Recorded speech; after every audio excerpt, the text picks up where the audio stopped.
Assalamualaikum warahmatullahi wabarakatuh. Kembali lagi dengan saya, Yusna Latifulisa Arif dengan NIM 2205097484 kelas PTI 2022C Universitas Negeri Surabaya. Di video kali ini saya akan menjelaskan tentang model infrastruktur jaringan untuk memenuhi mata kuliah saya jaringan komputer yang diampu oleh Bapak Agus Prihanto STMKOM. Selamat menyaksikan. Oke, baik, langsung saja kita masuk pada materinya. Sebelumnya, apakah teman-teman sudah mengerti tentang jaringan komputer maupun sistem terdistribusi? Untuk mengetahui lebih lanjut, disimak baik-baik ya. Jaringan komputer adalah sebuah kumpulan komputer dan peralatan lainnya yang terhubung dalam satu kesatuan. Perangkat jaringan ini menggunakan sistem aturan yang disebut sebagai protokol komunikasi untuk mentransmisikan informasi melalui teknologi fisik atau nirkabel. Jaringan komputer himpunan interkoneksi sejumlah komputer autonomous atau otonom atau mandiri.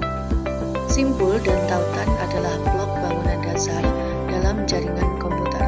Suatu simpul jaringan dapat berupa peralatan komunikasi data seperti modem, hub atau switch, maupun peralatan terminal data seperti dua atau beberapa komputer dan printer. Tautan adalah media pengiriman yang menghubungkan dua simpul. Tautan dapat berbentuk fisik seperti kabel atau fiber optik atau berupa ruang bebas yang digunakan oleh jaringan nirkabel. Dalam jaringan komputer yang sedang bekerja, simpul akan mengikuti serangkaian aturan atau protokol yang menentukan cara mengirim dan menerima data elektronik. Nah, tadi kita sudah membahas tentang jaringan komputer, meliputi pengertiannya dan beberapa hal terkaitnya. Oke, selanjutnya kita akan bahas lebih lanjut tentang sistem terdistribusi. Sistem terdistribusi adalah suatu sistem perangkat lunak yang dibuat di atas sebuah jaringan. Perangkat lunaklah yang menentukan tingkat keterpaduan dan transparansi suatu sistem jaringan. Perbedaan keduanya terletak pada perangkat lunaknya, khususnya sistem operasi, bukan pada perangkat kerasnya. Pengguna sistem terdistribusi tidak menyadari terdapatnya banyak proses dalam sistemnya.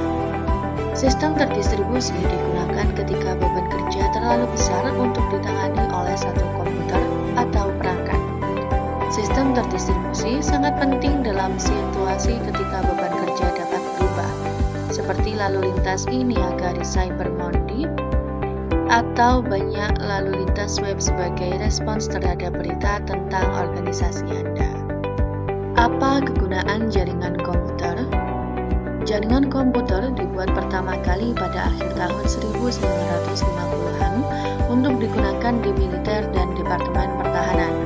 Pada awalnya, jaringan komputer digunakan untuk mentransmisikan data melalui saluran telepon dan memiliki aplikasi saintifik dan komersial yang terbatas. Dengan kehadiran teknologi internet, jaringan komputer menjadi hal yang sangat dibutuhkan oleh korporasi. Solusi jaringan modern memberikan lebih dari sekedar konektivitas. Solusi jaringan menjadi sangat penting bagi transformasi digital dan kesuksesan bisnis saat ini. Kemampuan jaringan yang mendasarinya sudah lebih dapat diprogram, terotomatisasi, dan aman. Berikut keunggulan jaringan komputer modern saat ini. 1. Beroperasi secara virtual. 2. Berintegrasi pada skala yang besar. 3. Merespons perubahan kondisi secara cepat. 4. Memberikan keamanan data. Dan banyak sekali keunggulan-keunggulan jaringan komputer di era ini. Lanjut, setelah tadi kita membahas tentang kegunaan jaringan komputer, saat ini kita bahas kembali kegunaan sistem terdistribusi. Sistem terdistribusi mulai dikembangkan pada tahun 1960-an ketika pertama kali terjadi perkembangan teknologi komputer dan jaringan. Sejalan dengan perkembangan teknologi komputer dan jaringan, sistem terdistribusi mulai diaplikasikan dalam berbagai bidang, seperti perbankan, perusahaan-perusahaan besar, pemerintahan, dan lainnya. Salah satu contoh pemanfaatan sistem terdistribusi adalah dalam penyimpanan data dan file sharing. Dengan menggunakan sistem terdistribusi, data dapat disimpan dan diakses secara bersamaan oleh beberapa komputer yang terhubung dalam jaringan. Hal ini memudahkan bagi pengguna untuk mengakses dan memperbarui data secara bersamaan, tanpa harus bergantung pada satu komputer server utama. Contoh lain adalah dalam pemrosesan data dan pemodelan. Sistem terdistribusi dapat digunakan untuk memecahkan masalah-masalah yang membutuhkan komputasi yang besar, seperti pemodelan meteorologi atau simulasi nuklir. Dengan menggunakan banyak komputer yang terhubung dalam jaringan, sistem terdistribusi dapat mempercepat proses pemodelan dengan membagi beban komputasi ke berbagai komputer. Nah, setelah tadi kita sudah membahas lebih banyak tentang apa itu jaringan komputer dan juga apa itu sistem terdistribusi, kedua hal ini memiliki persamaan nih, yaitu keduanya merupakan sekumpulan komputer yang saling terkoneksi dengan media transmisi yang relatif tidak jauh berbeda, sama-sama harus memindahkan file. Perbedaan jaringan komputer dan sistem terdistribusi. Jaringan komputer. Komputer yang terhubung merupakan gabungan yang terdiri dari beberapa workstation atau juga gabungan komputer server dan klien.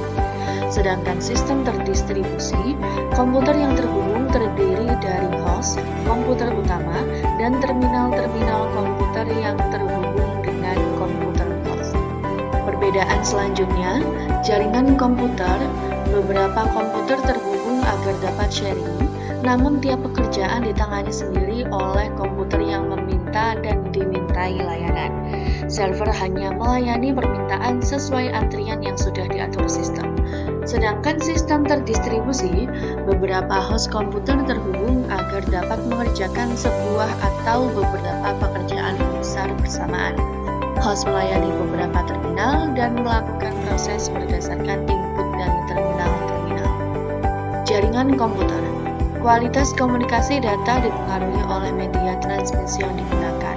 Lama suatu proses dipengaruhi oleh spesifikasi hardware masing-masing station yang meminta layanan. User dapat mengetahui proses yang sedang berlangsung di com station atau di server. Sedangkan sistem terdistribusi, kualitas komunikasi data dipengaruhi oleh sistem. Lamanya suatu proses tergantung sistem operasi yang akan memilih prosesor komputer mana yang akan digunakan. User tidak dapat mengetahui proses yang sedang berlangsung di host. Jaringan komputer, metode komunikasi antar komputer dengan model peer-to-peer atau client server. Sedangkan sistem terdistribusi, metode komunikasi antar komputer tersentralisasi, terpusat pada komputer utama atau host. Nah, kita udah sampai di ujung materi. Kesimpulan dari materi hari ini adalah sebenarnya yang paling mempengaruhi antara jaringan komputer dan sistem terdistribusi adalah bukan pada letak perangkatnya, melainkan dari softwarenya, baik dari OS maupun aplikasinya. Karena perangkat lunaklah yang menentukan tingkat keterpaduan antara perangkat. Jadi, sebenarnya jaringan komputer dan sistem terdistribusi itu saling berkaitan. Karena sistem terdistribusi ada sistem yang berada pada jaringan komputer, tetapi ada pula perbedaan dalam sistem yang diambilnya baik dari jaringan komputer maupun dari sistem terdistribusi. Nah, berikut adalah gambar-gambar yang sangat penting pada materi jaringan komputer. Alhamdulillahirrabbilalamin, tak terasa kita sudah berada pada ujung materi ini. Terima kasih untuk teman-teman yang menyaksikan video ini, dan sampai jumpa di materi selanjutnya. Wassalamualaikum warahmatullahi wabarakatuh.